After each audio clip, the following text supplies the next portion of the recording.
guys, welcome to my channel or welcome back to my channel. Today is a fun video. We are going to go through the top 10 books of the year so far. So we are about a third of the way through the year and I thought let's have a look at my top 10 books of the year so far and why I would recommend them, what they are and what they're all about. So I've got 7 of them here and I've got the other 3, which 2 of them I read physically. No, 2 of them I read on my Kindle. 1 of them I read physically, but Matt has that book at the moment because we are currently in a deal where he needs to read the book and then I'll watch all 9 Star Wars films. I feel like that's a very fair deal from my side. If anything, I'm being too fair. Has he read the book yet? No. Has he had the book since February? Yeah. So, you know, there could be some issues here, but we have just recently played Lego Star Wars. We are, as I'm filming this, about maybe by the end of tomorrow, we should have 100%ed it. If not by the end of tonight, but that will be a late night. So maybe by the end of tomorrow, we will have completed it. So I do want to watch the films, but I'm standing my ground and he needs to read the book first. So let's get in, see what my top 10 books are, and yeah, let's get into the video. So just to help editing me out as well as get the fun books later on, we are going to do the Kindle books first, all the books that I don't own first, and then we'll go on to the physical books. So book number 1 is Strange Houses. This is the book that I own physically, but Matt's got. I have book number 2 to this series here. This is book number 2, but book number 1 is also by Yuketsu, I think. And in book number 1, you are following a guy who is the narrator, but he is also an author, and the book is told as if it's the author, so it does kind of feel a little bit strange because you're reading the story from the point of view of the author, but it's not Yuketsu as an author. I believe that it reads like non-fiction because it reads like a script which has author in it, but it's not non-fiction, it is fiction. So in that book, you are following our author who is big into housings and mysteries and stuff like that, and he basically is approached by someone he knows saying, look, hi, I'm going to buy this house. There is something strange about the house. I had looked at the floor plan and there is this one kind of section with no windows, no doors, no nothing. It's just this area of blank space, and through this book you are following them investigate why that blank space is there. It is outlandish. The story, the ending is outlandish, but I loved it. I loved the writing style. There's pictures of the floor plans in there. You meet different characters. It is such an interesting book. The writing style is beautiful and I would highly recommend that book to anyone. If you like a mystery thriller, then I would 100% recommend it. I passed it on to my brother's girlfriend as well and she read that one also really quickly, so highly recommend. And I'm very excited to get into book 2. I think I might start that one soon. It's not on a TBR spoiler anytime soon, but I do need to read it ASAP, so I think I might start that one soon. Okay, book number 2. These aren't in any particular order. It's not that I'm saving the best for last. It's just what books I've read this month or this year so far that are the best. I compiled a top 10 list. So then we've got Kiss and Don't Tell, which is a sports romance by Megan Quinn, and in that book you are following our female main character who has had something happen to her back home. She's gone through a bit of an issue in her life and she's gone on holiday. She's gone on like a road trip. As she's on this road trip, she gets stuck up a mountain, rolls along to the closest house with the lights on, and because her car's stuck, and she walks into this hockey team's house and obviously sparks up a romance. It is everything cheesy and cliche, but it was exactly what I needed at the time, and I am looking forward to reading the next books in the series. I really enjoyed Megan Quinn's writing. It was so engaging, and yeah, I just absolutely got drawn in and the romance was just full, so would highly recommend that one. The third book that I don't own is Lights Out by Navessa Allen. This book is a dark romance book. I picked this book as my book club book pick for February, and if you've not heard of this book before, it is a dark romance, and in this book you are following our female main character. She is a nurse, and so I think she might even be an emergency room nurse, so her job is high stress. How she unwinds is, like a lot of us, she unwinds unwinds watching TikToks, and the TikToks that she enjoys are masked men thirst traps. So she likes watching these masked men topless doing all sorts of things with knives and fake blood and stuff like that, and she has a specific creator that she likes the most. What she doesn't know is that specific creator is closer than she realizes, and you're following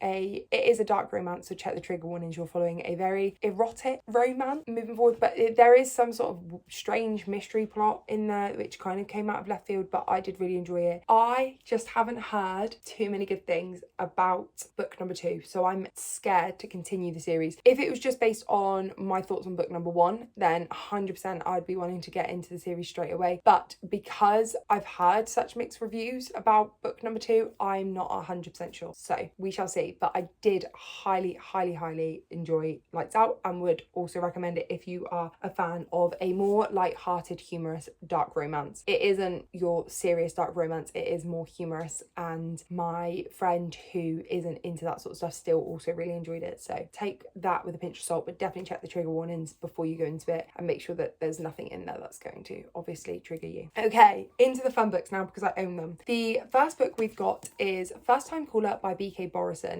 This book to me was a little bit too long. I will give it that. That's kind of the con of this book, is it's over 400 pages of a romance, and some of it did feel monotonous. Some of it felt very dragged out. I really enjoyed reading the kind of transcripts from the episode or the radio show that they've got, and I wish more of the book was that multimedia transcript rather than only a little bit at the end of the page. I think it would be great to have all the backstory that we've had, but where they're in the radio station, have that as a transcript. We don't need kind of the prose and the context behind it. So that was kind of what I didn't overly enjoy. I did give it 4 stars. I thought the romance was really sweet. I loved the writing, but I did find that it did drag it out a little bit. And yeah, the characters are likable.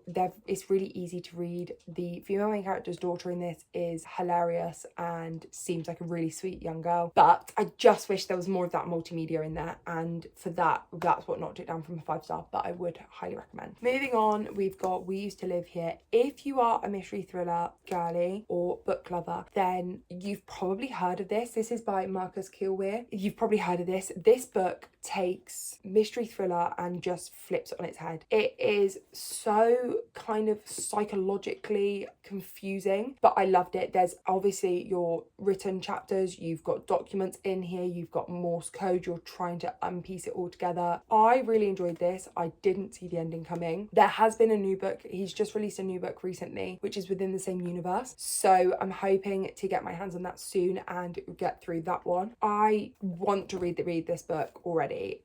There's so many things in here that I think I've forgotten or I can piece together differently now that I know where the book's going, and I would highly recommend it. If you are not usually a massive thriller reader, then it is really interesting. I'd be really interested to see your thoughts as well, but highly recommend. It was so good. It kept me on my toes the whole time and was just a kind of thriller book which I needed. I have had a few thrillers recently which I've been reading and just haven't necessarily been loving, haven't necessarily had it kind of blown my socks off type thing, but this now I really enjoyed. Okay, the first book I read this year was a 5-star, and that is always an achievement, and it was a romance. So it was Love Theoretically by Ali Hazelwood. I adore this book. I think I've spoken about this book in multiple videos, but I absolutely adore this book. In this book, we are following our female main character, and she is what is called a adjunct professor, which means that she is a professor but works for multiple different unis. It's as if she's kind of like a supply teacher, but it's long term.